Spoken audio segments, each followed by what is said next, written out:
Hoy, Jen, tignan mo ang daming langgam. Wow, kamukha ng nilalaro ko. Kamukha nga, anong game yan? The Ants Underground Kingdom, ang pinakaunang ants and insects team simulation strategy mobile game.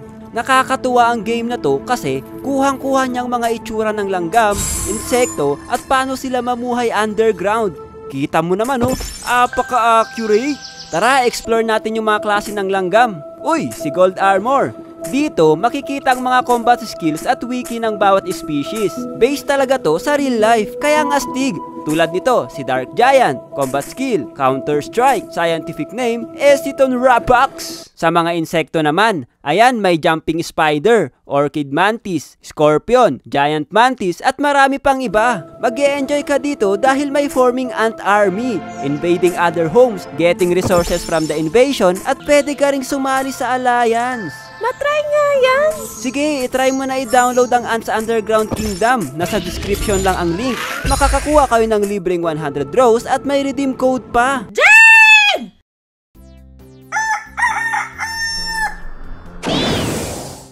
Hoy! Magsigising na nga kayo.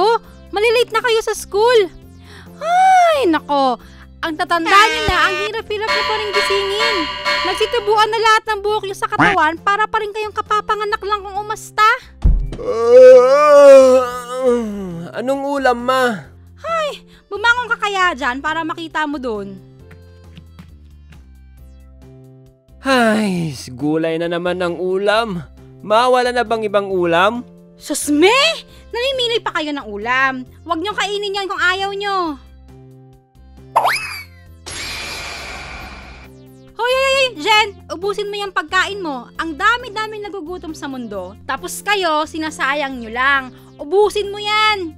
Hindi nyo ba alam na pinaghirapan, itanim at ani ng mga magsasaka yan?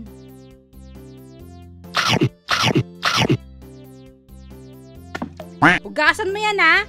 Huwag nyo na naman basta-basta na lang nilalagay ang mga pinagkainan nyo sa lababo. Grabe! Ang lamig ng tubig! Parang hindi ko kaya maligo! Tingnan nyo na naman yung pagpapakulo nyo ng tubig ha. Baka maubos yung gasol natin, wala tayong pangluto. Pwede na yan, Jen! Ma, hindi pa nga kumukulo. Pwede na yan, basta mainit na.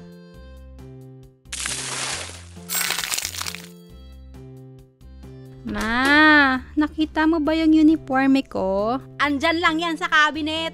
Hindi ko makita, ma. Pag yan nakita ko, ha? Ayan hindi ba yan uniforme?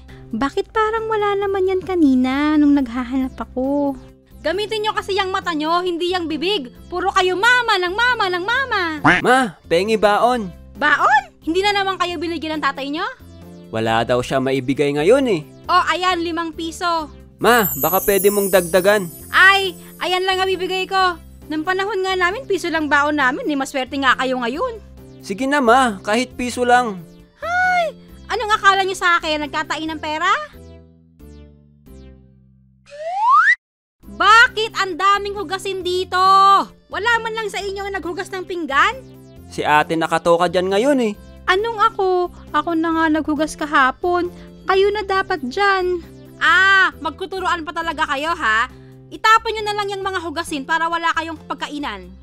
Hoy, maghugas ka na dyan. Tingnan mo, nagagalit na si mama. Puro text at Jolens kasi pinagagawa mo kanini. Bakit ako? Sige na, ikaw na maghugas. Ako na magsasaing. Hoy, saan na naman kayo pupunta?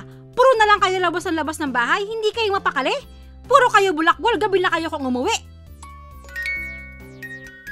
Hay, puro na lang kayo tulog ng tulog. Hindi man lang kayo maglinis ng bahay. Wala na talagang gustong tumulong sa akin sa gawaing bahay. Pag ako namatay, kawawa talaga kayo. Uy, uncle, kayo pala yan. Uy, Jen, kamusta? Ang laki mo na. O eto, bili ka ng pangmerienda mo dyan. Thank you, uncle. Ano yung hawak mo, Jen? Ah, bigay ni uncle. Gusto mo, itago muna natin yan para hindi mo magastos lahat? Sige ma, the next day. Ma, pwede ko bang kunin yung binigay sa akin ni Uncle? Wala, nagastos ko na. Binili ko ng ulam. Bakit mo ginastos, Ma? Bigay sa akin ni Uncle yun eh. Kung singiling kaya kita dyan sa lahat ng sakripisyo ko sa inyo. Si Mama naman oh, bigay naman kasi sa akin yan eh. Sabi mo, itatago mo lang. Aba, sumasagot ka na sa akin ha? Jen, tara sa town, samahan mo ako mamalengke. Okay, Ma. Halika Jen, kalungin kita. Ha? Bakit, Ma? Para makatipid tayo sa pamasahe. Huy, Mare, ikaw pala yan. Huy, nagulat naman ako sa'yo. Okay naman, buhay pa rin. Ikaw, kamusta? Saan ka pupunta? Diyan lang sa palengke. Siya ba yung anak mo na lalaki? Oo, Mare. Hello, ang laki na ng anak mo ha, poging-pogi. Kaya nga tara, kwentuhan muna tayo saglit. A few hours later. Ma, tara na, mamamalengke pa tayo. Hays, kaya ayoko sumasama eh. Hello, magkano tong saging? 300 per kilo po. Napakamahal naman. 100, kunin ko na. Ay grabe naman kayo te. Presyong pamigay naman na yan. Sige, 120. 130. 140. 150. 160. Next po. Ay, wait! May nakalimutan ako. Ma, bilisan mo ah. 1 hour later. Ma, asan ka na ba? Bakit ang tagal mo? Ang daming linyahan at gawain ng mga nanay noon na ngayon pinagtatawanan ko na lang. Isa pa sa nakakatawa dati, yung mga armas nila. Swerte ko sa nanay ko kasi rap skills niya lang ang naranasan ko. Hindi ko naranasan mapalo sa kanya. Meron siguro mga times pero hindi siya tumatak sa isip ko. Unlike dun sa mga nanay ng mga pinsan ko na grabe, doon ko nakita yung pingot sa tenga, pagpalo gamit ang tsinelas at hanger. Na-witness ko pa nga na kinaladkad sila ng mga nanay nila dahil sobrang pasaway nila. Meron pa yung titig lang ng mga nanay, manlalamig ka na. Sa tatay ko lang naranasan yung mga yan. Nakakainis sila minsan, lalo na kapag binanatan ka ng rap skills nila. Pero alam nyo ba, na na-witness ko kung gaano nagsakripisyo yung nanay ko para sa amin. Kung napanood nyo yung hanap buhay content ko, nabanggit ko doon na nagbenta ako ng gulay sa mga overpass at hinuhuli kami. Sinasama kami dati ng nanay ko sa pagbebenta ng gulay. Siguro dahil walang magbabantay sa amin, kaya no choice si mama kundi isama kami sa pagbebenta. Doon ko na-experience yung sisigaw ka ng, "Talong kayo dyan, repolyo, kamatis, patatas!" Ay, memories. Doon ko din naranasan yung hirap ng mga vendors kung paano sila pinapalis sa mga pwesto nila. Tapos kinukuha pa yung mga tinda nila.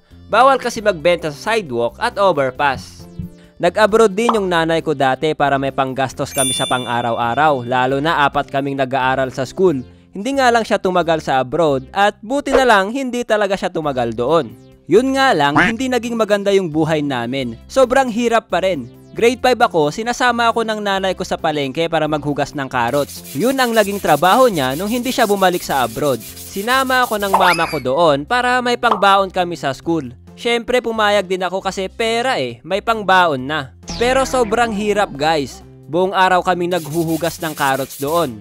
Babad yung paa at kamay namin sa tubig tapos sugat-sugat pa yung daliri ko dahil need putulin yung stem ng carrots. Sobrang sakit sa katawan din kasi ang bibigat ng bubuhatin mo doon.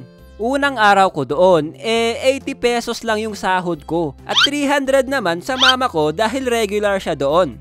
Tandang-tanda ko yon dahil hindi ko makakalimutan yung experience na yon. Hindi ko lang maisip paano nakakatagal yung mama ko doon. Kapag nakikita kong pagod at masakit ang katawan niya, minamassage ko na lang siya pagkatapos ng work namin.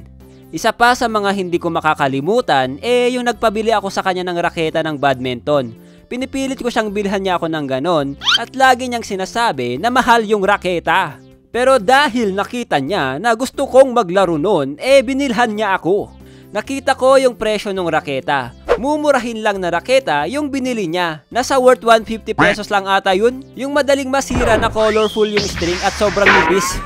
Kinalculate ko kung magkano ang matitira sa nanay ko. So 150 pesos minus 300, 150. Tapos minus 20 pesos pamasahe niya. So 130 na lang ang natira sa kanya. Kung ibibili niya pa ng ulam, magkano na lang ang matitira sa kanya? Dahil sa mga gantong sakripisyo ng nanay ko dati, sinabi ko talaga sa sarili ko na magiging successful ako balang araw.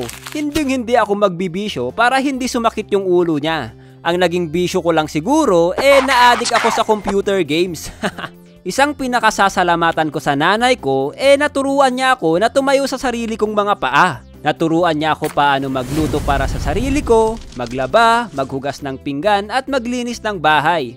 Oo, nakakainis yan dati nung bata pa lang ako. Pero ngayon na tumanda na ako, sobrang nagpapasalamat ako sa nanay ko dahil naituro niya sa amin yun. Isa pang gustong gusto ko sa nanay ko, never niya ako pressure sa buhay. Although, kailangan naman talaga natin ng pressure para ma-push talaga tayo. Pero minsan, nakaka-stress yun. Pero yung nanay ko, hindi niya ako sinabihan ng, "Oh, bakit wala ka pang trabaho? Kailan ka magkakapera? Tulungan mo naman mga kapatid mo." Siguro nasasabi niya sa isip niya, pero hindi niya ako pinagsalitaan ng ganon. Hindi niya pinaramdam sa akin na obligasyon ko sila. Sa family namin, hindi kami mahilig magsabi ng, "I love you, ma." Parang cringe. Pinapakita na lang namin through actions. Pero testingin natin dito sa video. Alam ko, nanonood yun ng mga videos ko Ma, salamat sa lahat ng sakripisyo mo para sa amin. I love you. Sorry sa lahat ng kasinungalingan ko sa inyo. Lalo na yung paghingi ko ng pera pang computer. Kung tinatanong nyo kung nakakabawi na ba ako sa nanay ko, oo naman, paunti-unti. Nabilhan ko siya ng bagong cellphone. Ako nagbabayad ng internet bill nila sa bahay para makapag-usap-usap pa rin yung family namin kahit wala na kami sa poder nila. Kapag nangangailangan siya ng pera pambayad sa bills tulad ng kuryente, tubig, pampaayos ng eyeglass, pambili ng gamot niya, nakakapagbigay naman tayo guys. Pero wag ka mag-alala ma, pag ako yumaman, may hasyenda ka sa akin. So, ayun lang guys. Thank you sa panonood. Be kind sa nanay nyo. At syempre sa mga nanay din, be kind sa mga anak nyo. Huwag nyo sana silang gawing investment. Yun lang. Bye-bye.